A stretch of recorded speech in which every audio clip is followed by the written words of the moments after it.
You know, yeah, I'll just show the book like this. Yeah, yeah, Huh? yeah, Huh? yeah. We are Yeah. live. Yeah. Yeah. Okay. Okay. Thank you, Manu. Thank you. We Yeah. Thank you, Kalinka, for having a session. It's actually a privilege for me to have a chat with Manu. I have a very personal experience. I mean, every day when I get up, when I come out of my bedroom, I see my son, a teenage son, sitting on the sofa and reading. Either when it was the town that laughed, it was down the laughed. Now he is with the Oracle. He's just poring over the text. So that is actually the reader engagement for you, Manu, as a writer. You know, My regards to him. I hope he yeah, enjoys it. yeah. And he was very sad when things happened to Joby. Now, I was sad too. yeah, yeah, it happens. Yes. So yeah, so this is the Oracle of Karuthupuzha. I mean, Manu has done it again. He's so it's a brilliant, brilliant read. Uh, uh, yeah, he's created that mythical, that fictional world again. So Manu, let's get on to the chat. And we say that most Indian villages are the same in some way, in characteristics or characters that we find them. With this, you're creating a fictional, village or a town. How challenging is that to create one in, even though the name is the same, Karuthupuzha? I mean, the character seems changing. So when we're moving on from the town that laughed to the Oracle, Hmm. how challenging was that to create? To keep throwing these characters, with that capture people's, readers' imagination. It certainly is challenging because I think one of the greatest problems in writing itself, for at least for me, has been to not imitate myself. Okay, so when you write a book, when you write a novel, people appreciate it very much, and you have invested so much of yourself into it, into those characters. You have lived with those characters, so it often happens that when you're thinking of your next book, subconsciously you do tend to kind of copy yourself. So and I am very particular about being original in whatever I write. So yes, that is the main challenge, to not borrow situations from yourself, a characterization from yourself, but to create new fresh people, fresh situations. That is challenging. It is a rush of creativity, actually. It's enjoyable too, because every time when it's new, it is exciting, right? So that way, it is challenging as well as exciting, I would say.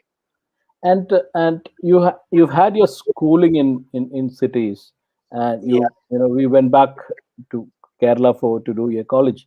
Then again, Yeah. you moved back to a big, a city like Bangalore for your Yes. professional life. So how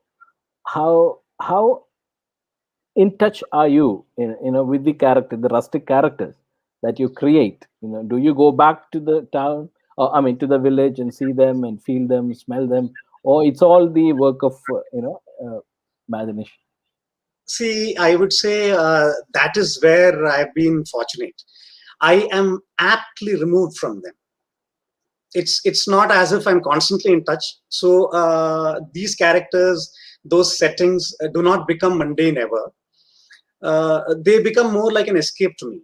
It has been that way even when I was a child. So I have been in the north of India, where my father used to work in the Border Roads organization. So I was very little then, before my sixth standard. So those days, it was a long way off. We used to live in Kashmir and Rajasthan and Assam and places like that. And once a year, when my father would be on leave, we would come to Kerala.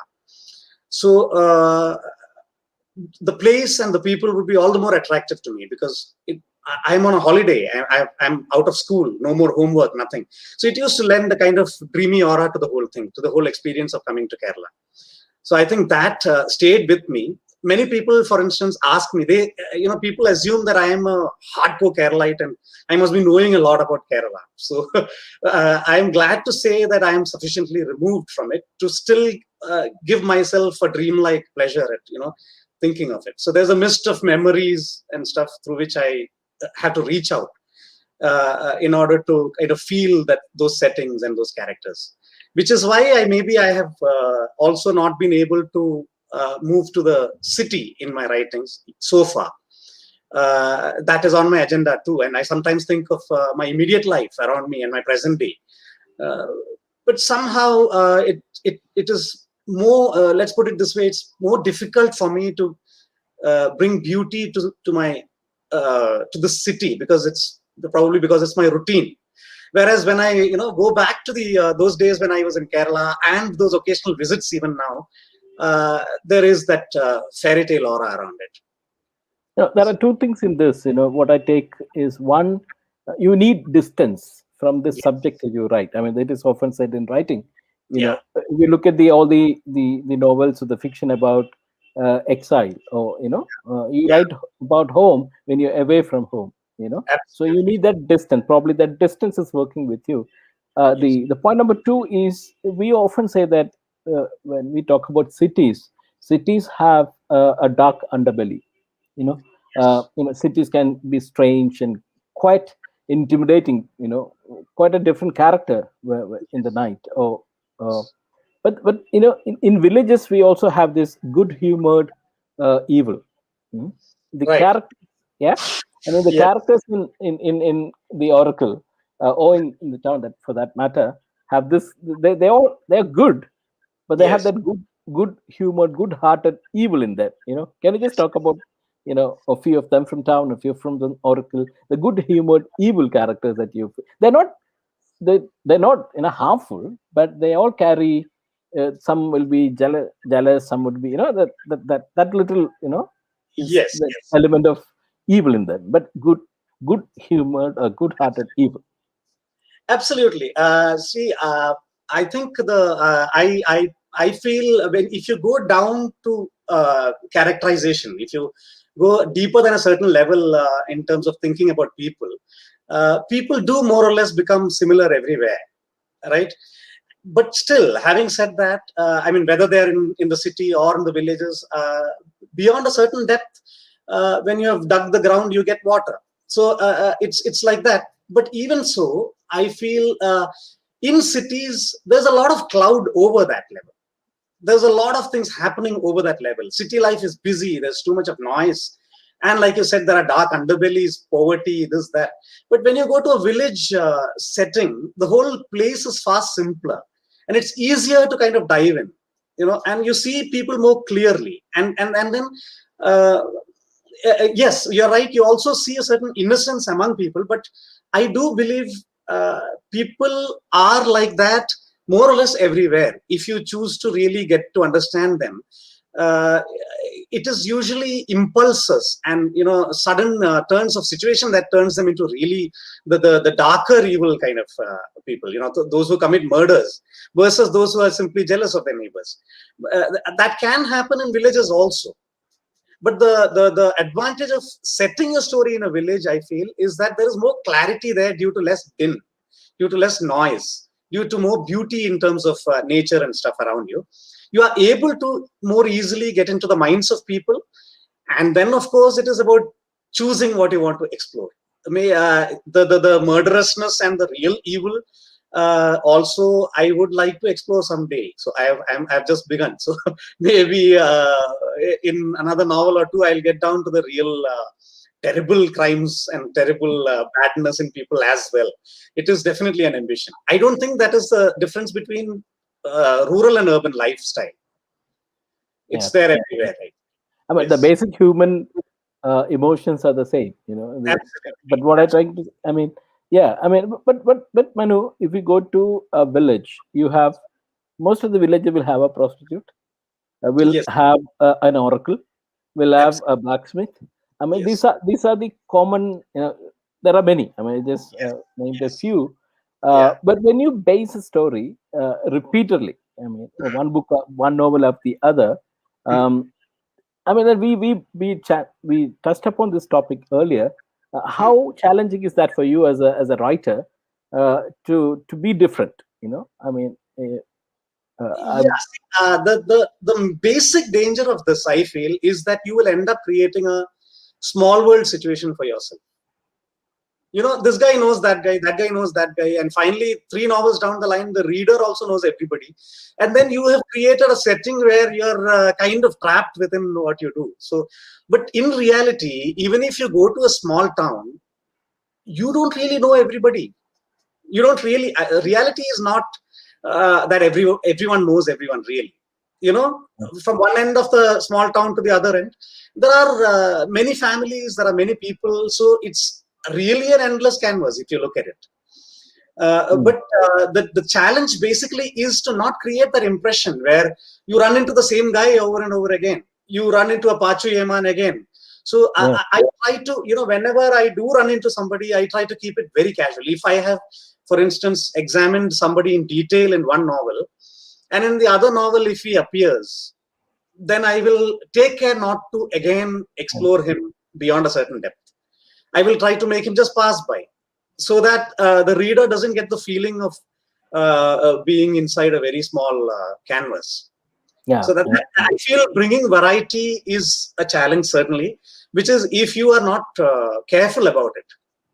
That's what I said, if you are so inspired by your own previous successes that you kind of re-explore those characters, or if you bring the same characteristics to other characters, then I feel that is a trap about creating any place. Yeah, because there's a danger of slipping into kind of stereotype, Yes. I mean, a reader can easily typecast Manu as a writer, because this is what we can expect from even, I mean, for me, like, even though the landscape is the same, if you keep throwing the surprises with storylines, narrative, and characters, that's going to be a win. Yeah. So I'll tell you one more thing. I feel another, whatever kind of writing you do, you are writing about a village or a city, you're writing philosophical stuff, you're writing simple stories, humor, whatever it is, predictability is a bad thing, right? You'll agree with me on that. Right? You can't be predictable in your writing. So therefore, I would say if I reach a place where I feel I'm kind of being, the boundaried in by my own creation, I will definitely get out of Karuthupuzha. So I am in fact planning things which are not set in Karuthupuzha at all. The next book that I'm working on, which is going to come out later, maybe next year, with KLF, is a short story collection which is not set in Karuthupuzha. So that takes me to a question that I want to ask is, you started with short stories, Savitri's Special Room and other stories. So you started off as a short story writer, then moved Europe to novels. Now you said you're going back to short stories. So when it comes to the craft as a writer, I mean, how different is it? I mean, is writing a short story which is short, relatively shorter, but captures it demands the writers, because novel writing is marathon. You know that. I mean, there are the middle novel crises and all that. But short story could be even sharper. So how do you approach both short story and novel as a writer, and what about the craft? See, basically, both of them begin with one idea. I'm talking about me. I don't know. I mean, I wouldn't say this in a creative writing class, but for me personally, both a novel, or whether it's a novel or a short story, it all begins with one thought or one idea. That idea could be pertaining to a situation or a character, or some observation about life in general. Like, for example, I might muse about old age, and then something might come up. Now, next, the decision of whether it should be a short story or a novel comes up, right? So the novel, in my experience, is just the idea gone a lot further than in a short story. In a short story, you travel a bit with that idea. You create your fewer characters, almost necessarily fewer in my case when it's a short story. A smaller canvas, fewer number of characters. But the challenge in the case of the short story would be to quickly have that impact which you want, whether it is a twist in the end or something inside the plot. If you want the short story to be humorous, you don't have all day for the humor, so to speak. You need to quickly be funny or be serious or whatever, and that requires a lot of skill. So people might automatically believe that novel writing is tougher, but short stories have their own challenges as well, because it's very easy to pass like a ship in the night. A short story, you've read a short story and you've forgotten it. That can happen unless the writer has been careful to kind of create that impact and that memorability within that shorter span. Novel, on the other hand, like you said, the main challenge with the novel is that it's a far more sustained effort. So there are a lot of challenges. The reader is reading it in a shorter span of time. He begins and then he finishes. But the writer is living with that thing for a year, 2 years. So in that time, he sometimes gets to doubt himself. He sometimes starts wondering if the idea is good enough. He starts to wonder if he's making too much of much ado about nothing. Was this enough for a short story? Is it stuff enough for a novel?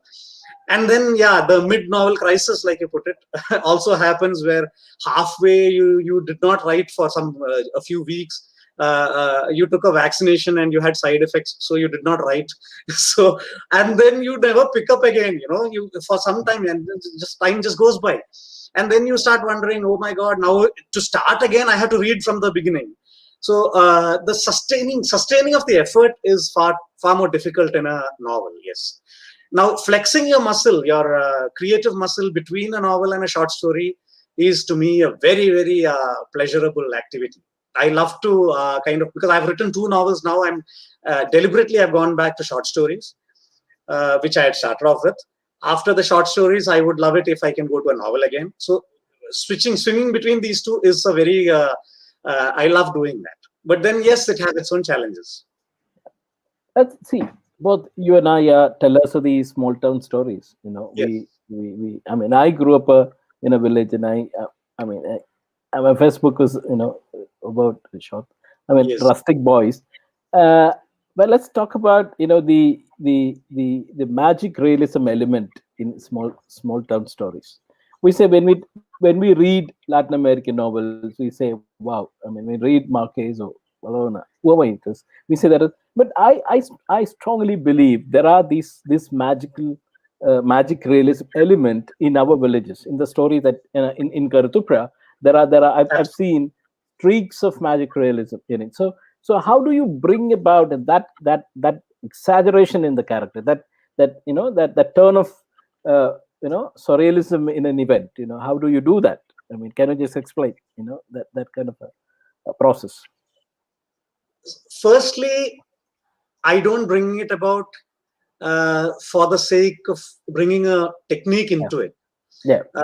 Like I said, I see those settings, the small towns of Kerala where I used to go back on vacation, and even now I run there as an escape. The very process of reaching there always lends a magical feel to the whole thing. Okay, so like I don't remember in which Gabo's which work, Marquez's which work it was, where he's passing by in a river in a boat. He's standing, he's looking at the shore of the river bank, and then there are some things moving about, and they're actually ghosts. Okay, he's just coolly observing. Oh, they're not touching the ground, or there's a wispy or something like that. So I feel there is a point where your imagination becomes part of what you observed for a reason. I think that is the best way to sometimes observe. Where the observer is part of what he's observing. And when that happens, then you don't just see something and then think about it. The way you think changes what you're seeing as well, right?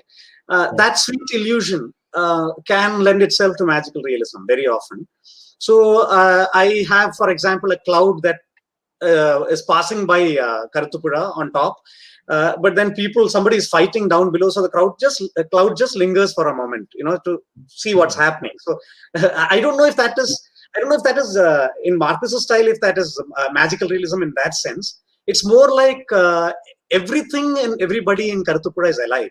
So every piece of every single stone, every leaf, every bird participates in the story in a certain way, because they are observing, and then sometimes they come alive and they contribute as well. So yes. Yeah, I remember once, Rushdie was talking about Gabo's works in a speech. He said, when we hear magic realism, we only see the word magic. We forget about realism. It is rooted in realism. That magic is rooted in realism. Without realism, there is no magic. But when we as readers of Latin American novel, we say, oh, magic realism, but it's actually rooted in realism. And as you said, that realism is there in your novels. You may just stretch it a bit here. You make stones come alive or clouds come alive. The clouds hesitate for a linger for a moment. That's where the writer. But there is reality below all these things. That firms things up for as a story, right? So because please. You use magic realism as a technique, I wouldn't like to make the whole thing fairy tale-ish. So the characters are very real, and I explore them because of my interest in them. So it's not just a wispy story that I would like to create. I don't know how far I've been successful in that. But that's what I'm trying is. So yes, like you said, it has to be rooted in reality. Otherwise, it will be fairy tale. It will be fairy tale. Absolutely, this is fairy tale. That's what I said. Magic realism. It is magic, but there is realism part of it. Fairy tale is figment of imagination. It's fairy tale. There is a difference. So that's what I said. You've done wonderfully well in this, rooting in this reality, but taking it into the levels of the realms of magic in characters, in the diction, in the narrative, and all that. So that, and also I want to ask you that you are just really laughing at the whole business of faith.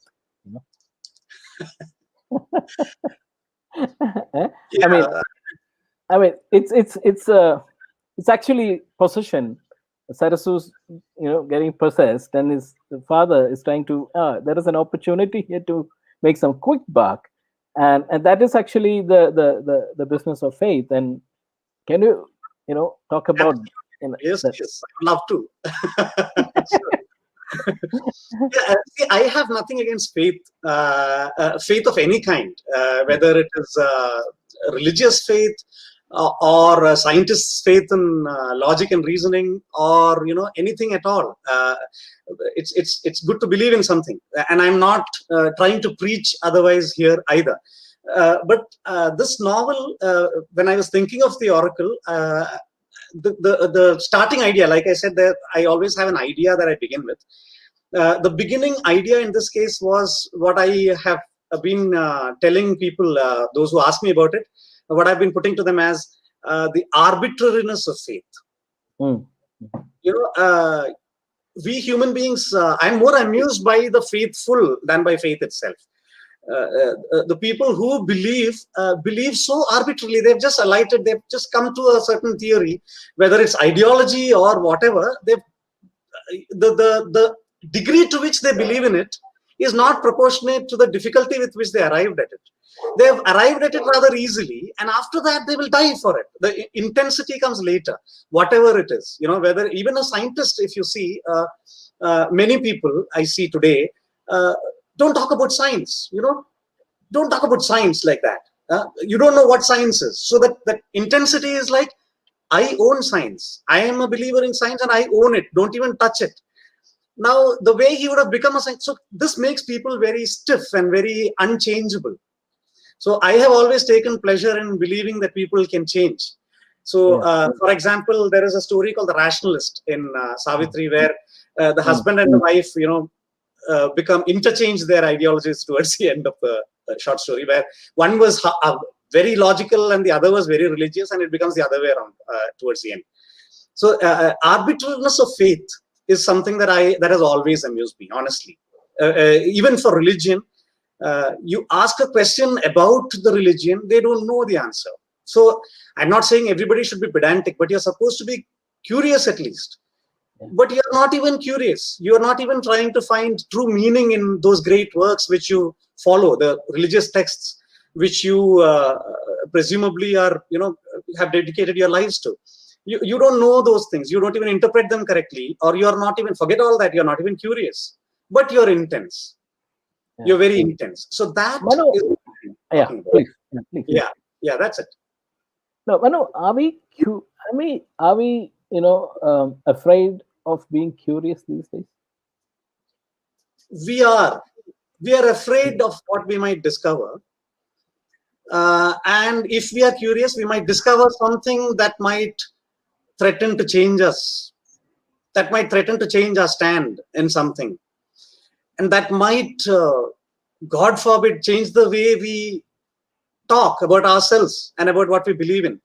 That should never happen, is what we believe today. So I think it is, I don't know whether it is a function of politicians confusing us, social media entertaining us all the time, businesses trying to dupe us all the time, I don't, or a combination of all these things. But people are kind of fixed, very, very unchangeable, and therefore they are not curious.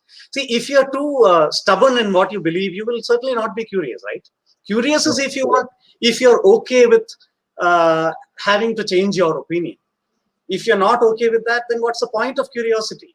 So I think, yes, curiosity is dying. You're right, sadly. Yeah, one antidote to it is humor. Yes, you laugh at all these things, and the Oracle is full of dry humor, kind of social satire. Can you just take us through that experience of creating that social satire that Oracle is? The way that the dry humor has helped you as a writer in conveying certain things. Right. Yeah, so it is about people believing in something so intensely that maybe as a function of that intensity, they think another person who believes in something else is an idiot. So that is where I have been able to find some humor. I personally laugh at that. There is a character called Nanu in the novel. So I'll say this without divulging too much of, too many spoilers will be contrary to my own interests. So I won't go there. But then Nanu falls in love with a porn star on the magazine of a porn magazine, on a page of a porn magazine. Okay, he's going through a pornographic magazine which his friend has given him, and he's disgusted with all the pictures there because he is a true artist and he cannot take this nudity on a magazine cover, and such filthy, such dirty, tasteless nudity. He's repulsed. But then he comes to a center spread where he sees a girl standing the way she stands, with the way you stand in that kind of a magazine. But then his life has changed. He falls in love with that one character on a magazine page, and then that is fine because he was a boy at that time. But the trouble is that he's grown up, he's growing up, he's becoming an adolescent, he's becoming a young man, and he's still in love with that girl. And then much later, years later, his friends, his very close friends, suddenly one day discover that Nanu is still brooding about her. And they tell him that, you're crazy, man. This is, when we were boys, it was fine. But now you are still in love with a girl on a magazine page, and that to a porn star. She must be old by now. And then Nanu says, look, at least what I am worshipping is a photograph. What you are worshipping is a painting after somebody's imagination. So that is where I'm laughing. So I hope people find it funny too. Yeah. And Manu, let's talk about as a writer in the publishing industry now in India. There are horror stories, there are thrillers, there are these kind of psycho novels coming out. It is in that landscape you're coming out with small town stories, So how challenging is that? We deal with publishers and all that, and we say, okay, it's a thriller, it's a horror. There is market for it. There is a large niche for all this. So how do you find the demand for small town story? I mean, demand is a bit business-like word, but I know, but how do you look at it? it is, see, it depends on what your goal is as a writer. To me, uh, I don't dream of becoming a best-selling author or anything like that. Honestly, I mean, I would, I'm far happier having a few quality readership. I'm a readership that consists of a few people who can ask me questions, who my what I write should make them think, rather than something that sells, like, becomes a rage. If it becomes a rage, I will be the happiest person, but I certainly cannot sit and write with that in mind. So yes, it is, if in terms of sales, in terms of becoming that level of a hit, so to speak, it is challenging to write small town stories, I feel, because most people, more than even psycho thrillers or these things, I think people are looking for current issues in writings. That's what I have been told often. Uh, The when I trend. Yes, what is the trend? What you've written, is it about the women's issue? Is it feminism? No. Okay, is there caste and things like that, social discrimination and stuff? No. Is it about poverty? Not really. Then what the hell is it about? That thing is, that is what I've experienced often. People want a book to be about something, but Mm. to me, the act of reading and writing is an indulgence in life itself. So I don't know what is life about. I mean, what's the moral of the story there? What's the message? So there's no single issue that I have addressed. There are many things, like you said here, faith has come in. Somewhere else, something else might come in. Some idea might start in my head, and I start writing these things. So the biggest challenge I have faced is to not be writing about one particular thing, and not, as a writer, to belong to one school of feminist writers, of something else. I don't belong to a school like that. People say he writes small town stories, that's all. So that does sometimes become a little challenging to explain to people. Why are you going to all this trouble of writing an entire novel if you're not dealing with an issue, if you're not dealing with something that is hot today? So that does happen. Yeah, and you said, well, you and Rashmi, your wife, were walking on the terrace one day, and she Yes. said she put this idea of possession, chatan possession, in your head, and that Yeah. was a thread, that was a seed of this novel. I mean, this is a tapi novel, just Yeah. 300 odd pages. So Right. how did the magic happen, Manu? Yeah. Can you take us through, because it's a thread, possession. I mean, how it worked in you as a the creative you know process, and that turned out to be a fairly big novel. Yeah. So Yeah. So Rashmi is a teacher. So she teaches small children and me. So when she isn't teaching me, she puts these ideas in my head sometimes. So when we are walking on the terrace, she does sometimes give me these thoughts. So in fact, in Savitri also, there was a lot of stuff that she contributed from behind the scenes, where she says something and then it strikes sparks of something in my head. So similar thing happened here too. So we were just walking on the terrace, and she said there was the Sarasu Ammai. Ammai means auntie auntie. for the Yeah. audience. Yeah.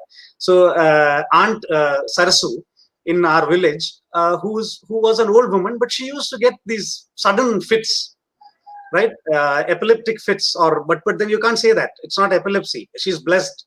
So the villagers used to ask her some questions, and then, wonder of wonders, this Ammai used to answer those questions in between those fits, which is rather strange. So that struck me as okay. So she's very smart then. So because you know, it's not like she's helpless and frothing at the mouth. She gets these fits, and then she answers questions.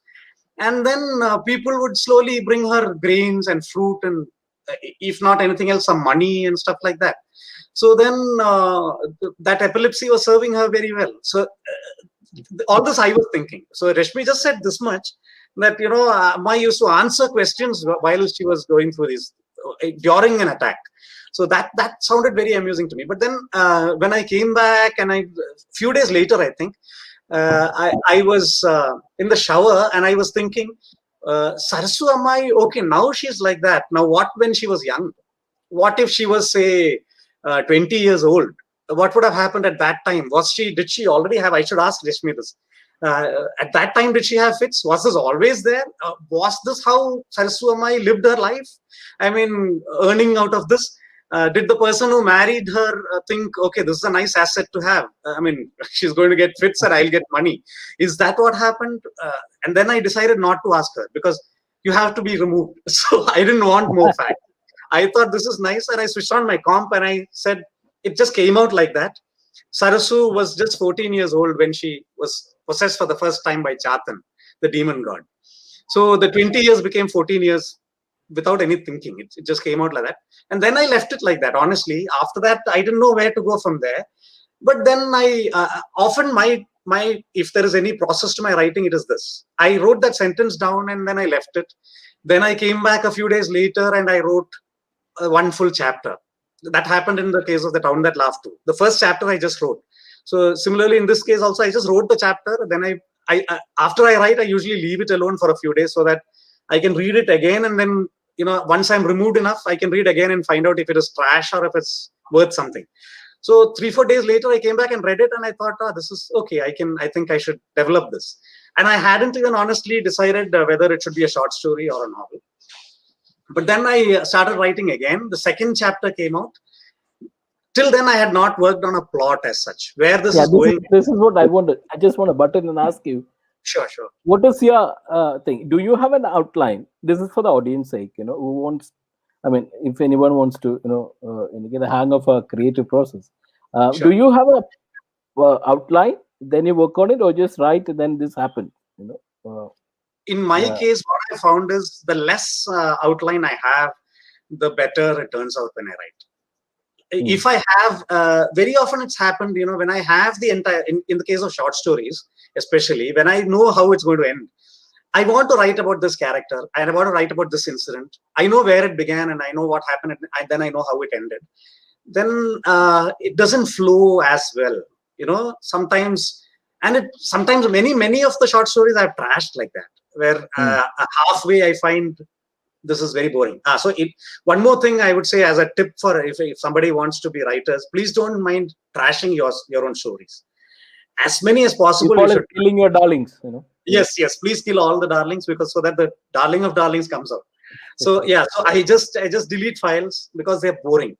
Then I discovered. So initially I didn't know this. I didn't even think about it. But then later into Town That Laughed, I figured that for me at least, I should not have too definite an idea about the plot. It is better if I leave it vague to me, because the process of discovering as I write seems to egg me on, seems to make it wilder, what I'm writing wilder, and seems to make it more imaginative. Then towards the middle. Sorry. Pardon? That gives you a kick, that discovering while writing. Absolutely. But then it is also necessary towards the middle of the novel to stop and think it through also, because sometimes the very open-ended ones just lead nowhere, and then you might have wasted some good writing. So that is also there on the other side. So around say 3 or 4 chapters, or maybe 5 or 6 chapters down the line, I open a new Word file and I start plot, and I then write each chapter what happens. And that itself, the good thing is that at that point when you work on the plot, you become that wildness comes into that thinking also. The wildness of your thinking, the writing process, comes in the creation of the plot also, because you've already invested some of yourself. So the plot also comes out very well when you do that. So that's one technique I've been using now. Okay, now Manu, you've given us the readers a menagerie of characters, wonderful, memorable characters. Let me just ask you, I don't know whether I should ask you ask this to a writer, but among all these characters, who's your pick and why? Your favorite? Emma in Oracle, you're saying, right? Yeah. In Oracle, my favorite character has been Nanu. Nanu. See, partly because a lot of it is autobiographical. Parts of it, I would say. I am nowhere like Manu, but many things in his life, the bit of dreaming in between. When he was a boy, he used to suddenly go into a dream in the middle of playing with other children, and then he would sometimes cry. So those things used to happen to me too. So good, I didn't tell anyone that at that time, or they would have rushed me to a hospital or something. But it did used to happen, So this thing of wandering away into a dream, in the middle of the day, middle of something, that and the awkwardness, social awkwardness, buttoning your shirt wrong, so that the left hand side and the right hand side don't tally. One is up and one is down. All those things used to happen to me too, and people used to point out, why are you so awkward? Then I don't know, I'm awkward. So it's only been years later that when I am thinking of Nanu that I understand. Nanu wonders, I have just been here on this planet. These others, they act like they've been here a long time ago. I don't know. Maybe they've come here before. I don't know. I am a newcomer here. So he feels loneliest when he's in the middle of a crowd. When he's, festival time, people are going out to buy jaggery and this, that, to make payasam. That is the time he feels the loneliest, because he can't understand anything. He can't understand what's happening. He can't understand what motivates people to walk on these streets even, he's wondering why people are not flabbergasted all the time. Nobody understands a blade of grass and still you're alive without wondering. How is it? So that aspect. So I have often thought that childhood is a kind of anesthesia. You come to a situation, you don't have before that is total black. What is next also you don't know, but still you're not dying out of surprise, because there's some mild anesthetic on you, and you're a child, so you're being coddled by everybody, and you kind of get through that new phase on this planet easily. What if the anesthetic doesn't work, or the anesthetist made a mistake and gave you a smaller dose than what was required? You would feel the pain of the suddenly coming to this earth. That is what Nanu feels. So essentially, that outsider syndrome is what I have tried to explore. That is why I feel maybe there's more I need to write about Nanu. Maybe some other time, some other novel. Like Joby, Nanu is going to be a central character someday. Yes, maybe. Yes.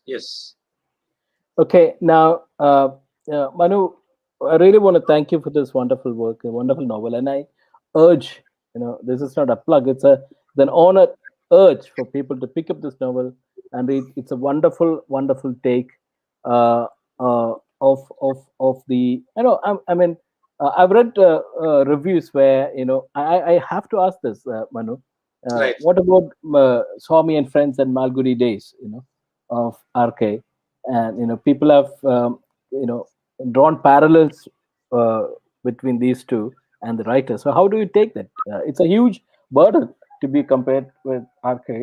It is a burden. I'm glad you said that as well, because what I usually do is I escape down the path of humility when somebody tells me this.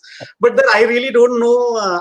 I've not read too much of R.K. Narayan, honestly. I think yes, Swami and Friends I used to watch as a series. Doordarshan. Long time ago. Yes, that's right. Yeah. I don't know if that has had some impact on me. I don't know really. But then I read the guide for. We had that for MA, the guide. But that's about it. So I don't know how. I feel people compare it more because of the settings, because it's a small town and so many characters and the lightheartedness of the whole thing. So that's. I think it ends there. So, but I'm flattered. Always, he's huge. He's big. I don't think I can ever compare. You're on the way. Thank you. Okay, Manu, we have questions. So can we just have the questions from the audience? Sure. And if that, Sure. Yeah.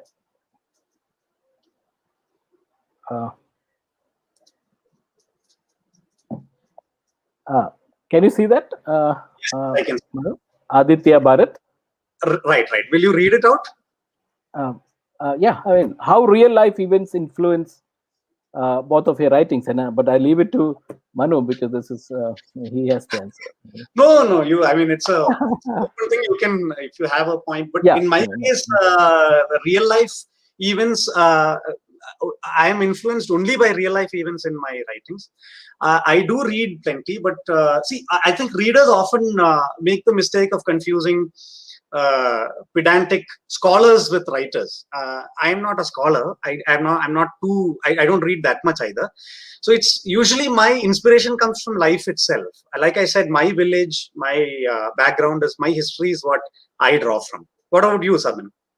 You Yeah, would like to? even as you said, I'm also not a great, a voracious reader. I read Right, very selectively, but I right. read people. People are my Absolutely. material. I watch, and I have friends at many levels, and Yes. um, yeah, I mean, then when it comes to my profession as a journalist, it's also helped me to have this real life incidents, and the Ah, cliffhangers, uh, and all the incidents have taken place in Kerala sometime or the other. So that is right, in my, that is it's a kind of I've given it a fictional, right. sketch to these events. So these are real life. Even I'm not also not a scholar. So we're like uh, small men writing about small people. So Absolutely. You said it. Yes, that's all yeah. it is. So writing about small people, it helps to be observant. People, day-to-day people, everyday people is what we. I mean, we observe them and we write about them. Now, I That's would it. like to make a point here because a few Yeah. years ago, the Indian writers in English used to be sort of Oxbridge educated, writers who used to look down from top down take. So those days, the what the vernacular writers used to feel about the writers in English, I mean the Indian writers in English, is that they are far away from reality, but not Mm, so. This crop of mm. writers now writing in India are bottom up. They carry the soil, the smell of the soil with them. So real Absolutely. people. Okay. Yes. Yes. Yes, Sabin. So it's for you. No, no, No. it's about us. Okay. Yeah. Is on Debashish, a friend Debashish. Yeah. Does magic realism remain same irrespective of place, position, and situation? Does it remain same, relevant generation after generation? Manu, your take. Magic realism is a technique in your writing, so you can apply it yeah, generation after generation in any whatever you're exploring, whether what you're writing is historical or about the present day. uh, the only condition I would say is that it lends itself to what you want to say. It should come naturally. The big trick with magic realism is the naturalness of it. If you want to do it because Gabo did it, it's not going to work. But if it wonderfully comes to you while you're telling your story, it's a beautiful technique. So yes, it is. It can be applied across the ages to whatever form of writing you want.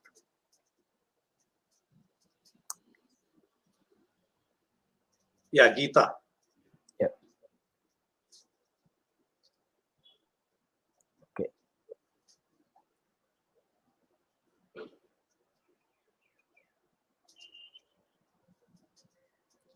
To get a quick impact is difficult in a short story. Absolutely. Yes. Okay. Okay. So these are observations, I guess. Yeah, we are looking for questions. If we can have questions, then Sarsu was what Lata loved. Thank you. The whole process we went through. That's my cousin sister. Thank you.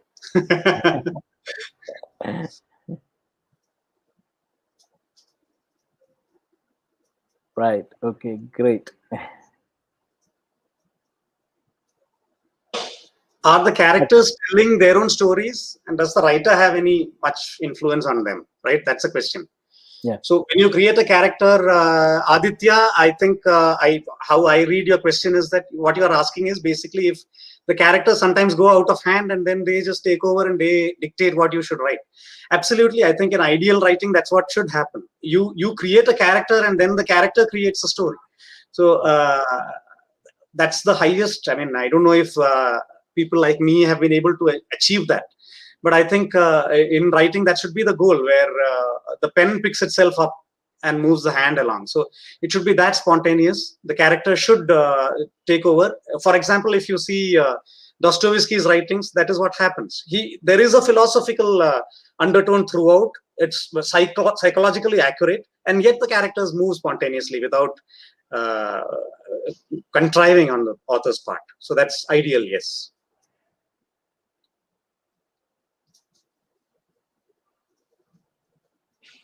What are the basic things a new writer should focus on before starting a novel? I think basically I've always felt originality is what you should focus on. What you're writing should be yours primarily. Do not think about, there are people who sometimes approach me and say, how many words should a novel be? It doesn't matter. You just write. And or, will Aleph take this novel? Will HarperCollins pay me in advance? I feel just not to worry about anything else. Just begin to write on your own, and whatever is in your mind, put that down, and then we'll see about the worth of what it is later on. That is what you should be at the beginning of the writing. Once the writing picks up speed and it just takes over, then you're on. So at the beginning, you have to be original, and you have to imitate nothing and no one. That's it. Yeah, I like to see that most of the writers worry too much about the quality of writing in the first draft. I honestly feel that don't worry about the quality of your writing in the first draft. Just tell it out. Just get it down on the paper. Then this, rewriting is where the magic happens. Sometimes. Yes. So first thing is, if you have it in your mind, if you don't write, it still remains in your heart. It is not on the paper. Only when it is on the paper can you work that around. You can edit it and move it around and all that. So the challenge and the advice from me, not an advice, the tip is to write. Whatever comes, you write. Don't worry about whether this is good. This that will happen later. Yeah, and also evolve your own method.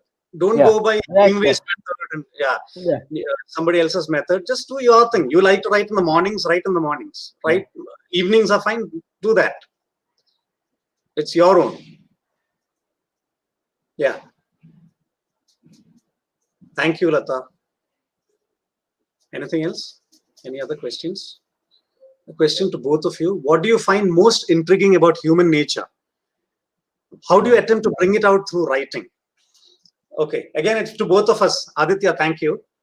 What is most intriguing about human character? That's a whole another session, right, Sabin? I don't know. Yeah. Well, good topic for another session. But I find it complexity is the layers within layers of human thinking, and that as writers we try to explore this complexity and bring it out in our own way, either in a humorous way, some bring it out in a very pedantic way, or philosophical way. But I think Manu and I, writers like Small Town Story, we try to bring it out in a simple way, distill it down, the hyphened thing, distill it down like little drops of honey or dew. Get it, make it simple, and get it across to people.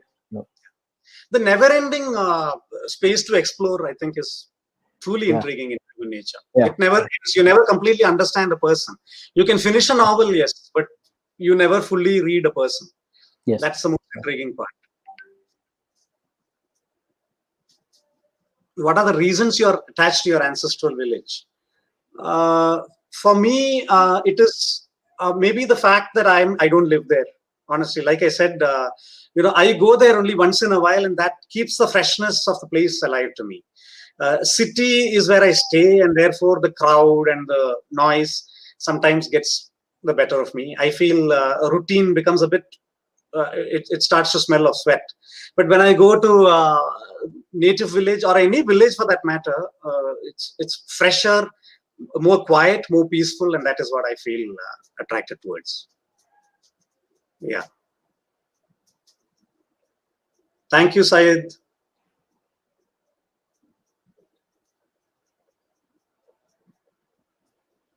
Thank you, Ashutosh.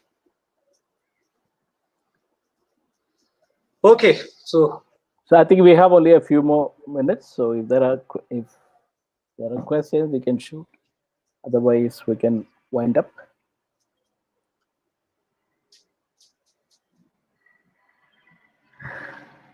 I think. Okay.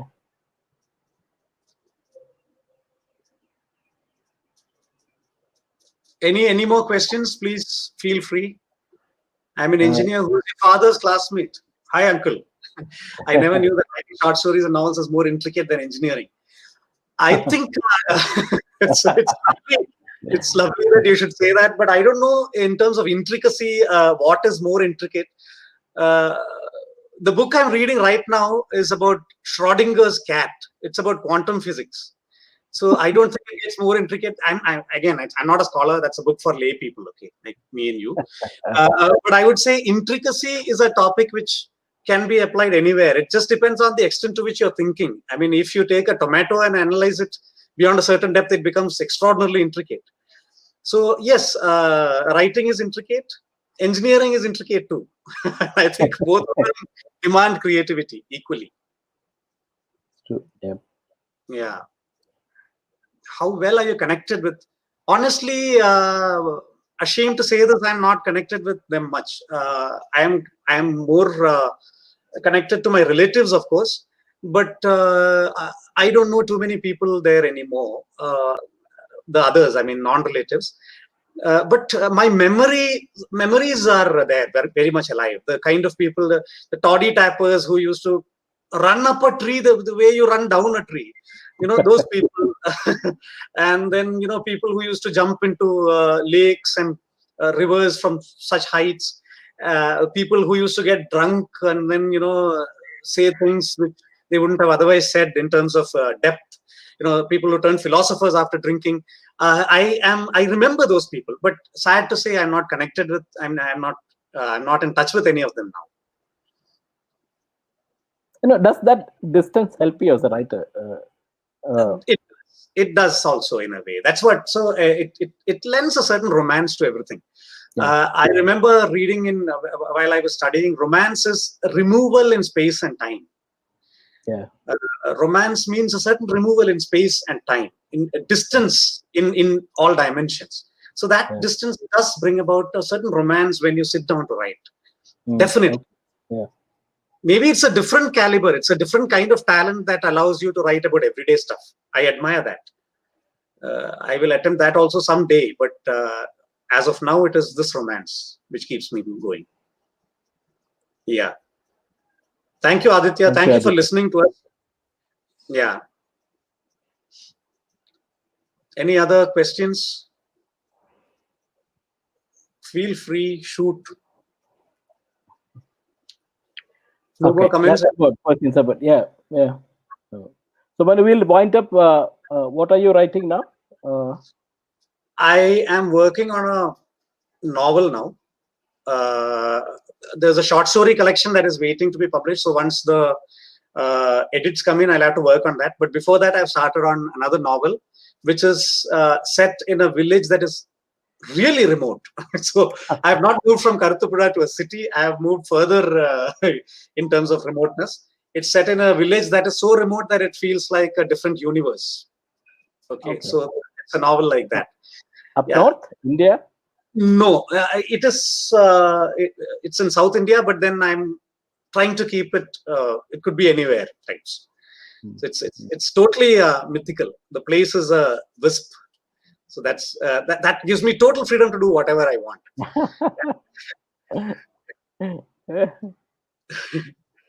So okay, yeah, all right. Okay, Manu, thank you. And once again, before we wind up, this is the Oracle of Karuthupuzha. Pick it up. you won't be disappointed. So Thank you. Thank you. Thank you for Sabin. joining, Manu. Thank you. Yeah. Thank you all. Thank you.